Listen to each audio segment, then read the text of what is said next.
రాష్ట్ర వ్యాప్తంగా ఎన్నికల నామినేషన్ల ప్రక్రియ కొనసాగుతోంది. అన్ని ప్రధాన పార్టీల అభ్యర్థులతో పాటు ఇండిపెండెంట్లు నామినేషన్లు దాఖలు చేస్తున్నారు. అఫిడవిట్లలో ఆస్తులతో పాటు అప్పుల వివరాలు పొందుపరుస్తున్నారు. తమపై నమోదైన కేసులు, వాటి పురోగతిని పేర్కొంటున్నారు. ఇప్పటి వరకు దాఖలైన నామినేషన్లకు సంబంధించి కొవ్వూరు టీడీపీ అభ్యర్థిగా పోటీ చేస్తున్న వేమిరెడ్డి ప్రశాంతిరెడ్డి దంపతులు ఆస్తుల్లో ప్రథమ స్థానంలో ఉండగా ఇప్పుడు ఆ జాబితాలోకి లోకం మాధవి వచ్చి చేరారు. వేమిరెడ్డి దంపతుల కంటే అత్యధిక ఆస్తులను తన అఫిడవిట్లో చూపించారు. ఈమె విజయనగరం జిల్లా నెల్లిమర్ల నియోజకవర్గం నుంచి జనసేన అభ్యర్థిగా పోటీ చేస్తున్నారు.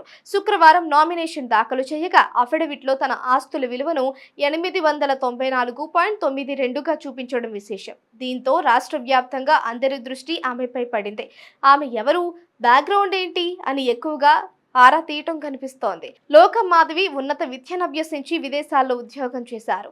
ఆమె భర్త లోకం ప్రసాద్ తో కలిసి మిరాకిల్ సాఫ్ట్వేర్ కంపెనీని ఏర్పాటు చేశారు. అమెరికాలో ఈ కంపెనీ మంచి లాభాలు ఆర్జించింది. దీంతో ఏపీ వ్యాప్తంగా మిరాకిల్ సంస్థలు విస్తరించారు. నెల్లిమర్ల నియోజకవర్గం పరిధిలోని ముంచేరులో miracle company global delivery centre ను ఏర్పాటు చేశారు. విశాఖలోనూ క్యాంపస్ కొనసాగుతోంది. అమెరికా కస్టమర్లకు ఇక్కడి నుంచే సాఫ్ట్వేర్ సేవలు అందిస్తున్నారు. భోగాపురం ప్రాంతంలో విద్యా సంస్థలను సైతం నెలకొల్పారు. భోగాపురంలో ఎయిర్పోర్ట్ ప్రతిపాదనకు ముందే విస్తృతంగా విద్యా సంస్థలు, సాఫ్ట్వేర్ కంపెనీలు ఏర్పాటు చేశారు. గత ఎన్నికల్లో జనసేన అభ్యర్థిగా పోటీ చేశారు.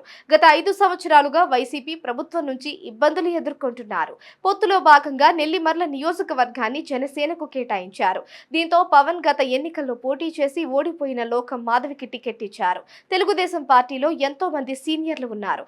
వారు సైతం టికెట్ పై ఆశలు పెంచుకున్నారు. కానీ అనూహ్యంగా ఈ స్థానాన్ని జనసేనకు కేటాయించారు.